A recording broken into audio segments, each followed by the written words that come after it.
Crack open the case file, because today we're diving deep. We're stepping right into the shoes of investigative journalists to track a massive, and I mean highly controversial narrative. The material we're unpacking in this explainer weaves together ancient history, theology, and modern conspiracy into one giant red thread. It's a deep dive investigation into a source that attempts to connect ancient pagan worship directly to modern-day elite secret societies. We're going to look strictly at what's claimed here, pinning the arguments to the board piece by piece, just to understand exactly how this sprawling worldview is built. So right at the top of the board, we're hit with a massive, overarching question. Did a single ancient cult actually survive for millennia just to infiltrate our modern global elites? Put on your neutral investigator hat with me for a second, and let's look at the core premise. The claim here is that throughout history, there has been a continuous, completely hidden worship of a single-horned deity. According to the source, this isn't just dusty ancient history, it's an active, ongoing operation.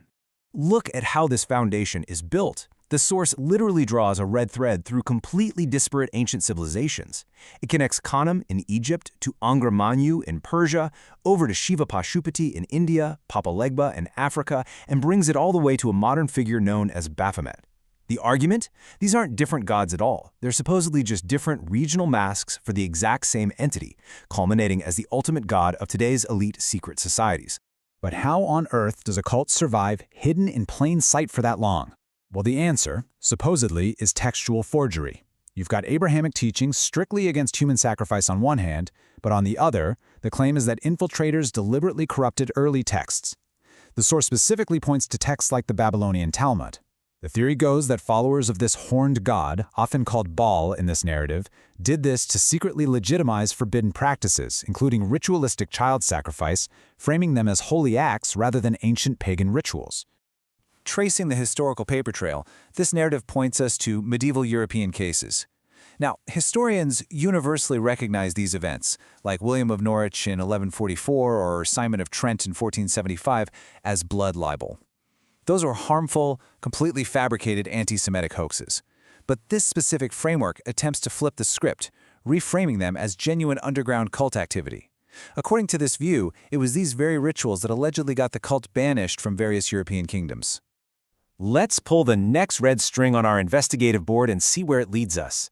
If these groups were banished and scattered centuries ago, the logical next question is, how did an ancient banished practice suddenly pop back up in modern mainstream media? The source's focus now shifts abruptly away from medieval Europe, zooming straight into the living rooms of the late 20th century. Our next piece of evidence? A pivotal, jaw-dropping pop culture moment. Take this quote from a 1980s Oprah Winfrey interview. A guest named Rachel, who was later revealed to be Vicky Paulin, went on national television and claimed that her socially prominent family had been involved in generational ritualistic abuse and sacrifices. In this case file, this specific broadcast is treated as the exact moment the ancient cult's existence accidentally spilled over into the public eye. Now, historians call this era the satanic panic of the 1980s and 90s. But in this case file, it's framed entirely differently. Not as mass hysteria or some giant hoax, but as a genuine, desperate warning flare. This perspective points to whistleblower books like Michelle Remembers and Satan's Underground, nightly news broadcasts asking, "It's 10 p.m., do you know where your children are?" and even pop icons like Michael Jackson.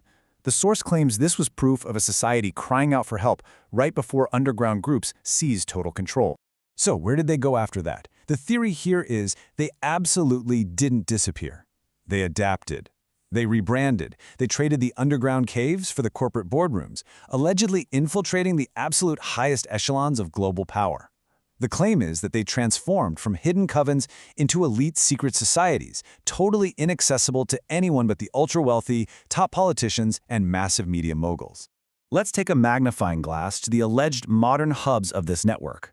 Skull and Bones, founded at Yale University back in 1832, and Bohemian Grove out in California. The source doesn't just pitch these as exclusive networking clubs for global elites. Oh no, it pitches them as the actual, modern-day staging grounds for those exact same ancient pagan rituals dedicated to the horned god. To validate this extreme level of secrecy, we're pointed toward a 2004 media event. Journalist Tim Russert interviewed presidential candidates George W. Bush and John Kerry, both well-known members of Skull and Bones. When asked about it, both laughed it off, basically saying it was too secret to discuss. But notice the dark footnote the source adds here. It draws a very sinister, highly speculative line between Tim Russert's public questioning of the society and his sudden death from a heart attack just 4 years later. And that brings us to the key witnesses in this case file. A very specific cast of modern infiltrators and whistleblowers are relied upon to validate what allegedly happens behind those closed doors. It points to Alex Jones's 2001 infiltration of Bohemian Grove, capturing alleged mock sacrifice footage, 2024 claims by boxer Ryan Garcia, and figures like Gabriela Rico Jimenez and banker Ronald Bernard. The narrative alleges these individuals were silenced or had their entire careers destroyed just for speaking out against elite occult practices. As any good investigator staring at this sprawling caseboard would ask, if this vast ancient network actually exists, how on earth does it maintain absolute control over modern global institutions without being exposed? Well, the source has a very specific answer for these mechanisms of control. How do they force loyalty? The answer supposedly lies in two primal levers of control used to bind global leaders. On one side of the scale, you have infinite wealth and financial leverage, buying consciences and steering entire economies. On the other side, the ultimate blackmail, extreme sexual compromise. The claim here is that participating in taboo, often horrifying sexual acts is a literal prerequisite for entry, effectively creating a permanent, inescapable blackmail file on every single person in power.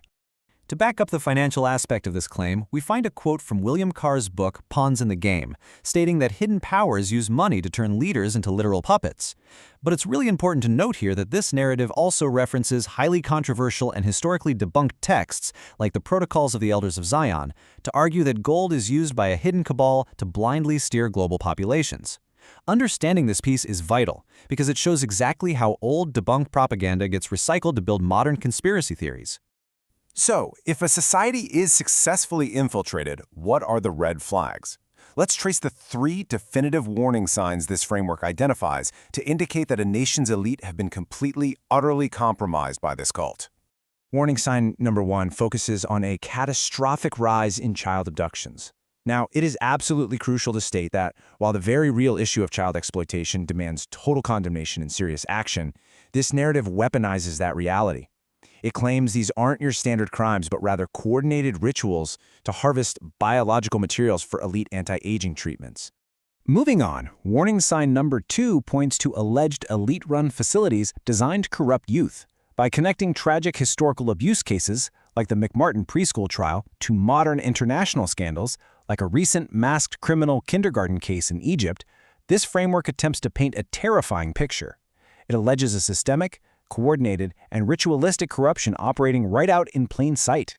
Finally, we hit warning sign 3, the normalization of horrific, brutal crimes among the youth.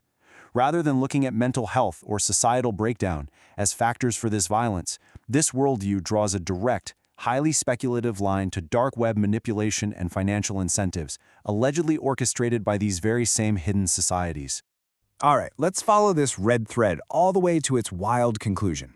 The visual analysis gets incredibly specific here, tracing the lineage of this dual-gendered, horned deity of deception from Tammuz in ancient Babylon, straight to Dionysus in ancient Greece, and finally to a massive modern global icon, the Statue of Liberty.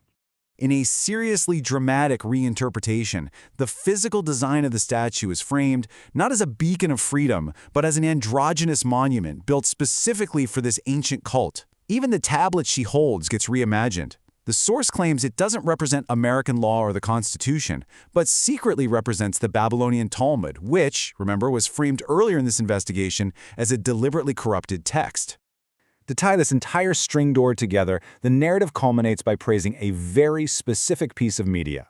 It highlights an animated Iranian video depicting a missile striking the Statue of Liberty, referring to the monument as the idol of Baal. It's not framed as an act of standard warfare, though. Instead, it's presented as a highly symbolic strike against elite global oppression and a desperate call for a worldwide awakening against these hidden groups. And that closes the case file on this narrative. It leaves the viewer with a final, incredibly provocative ultimatum. Will we stand blindly with powerful elites, or will we seek truth alongside the innocent and oppressed? Look, whether you view this as a springboard of dangerous, disconnected conspiracies, or a cohesive investigation into absolute power, Understanding exactly how these narratives weaponize history and real-world tragedies is absolutely vital to navigating today's complex media landscape. Thanks for joining me on this explainer, and I'll see you next time.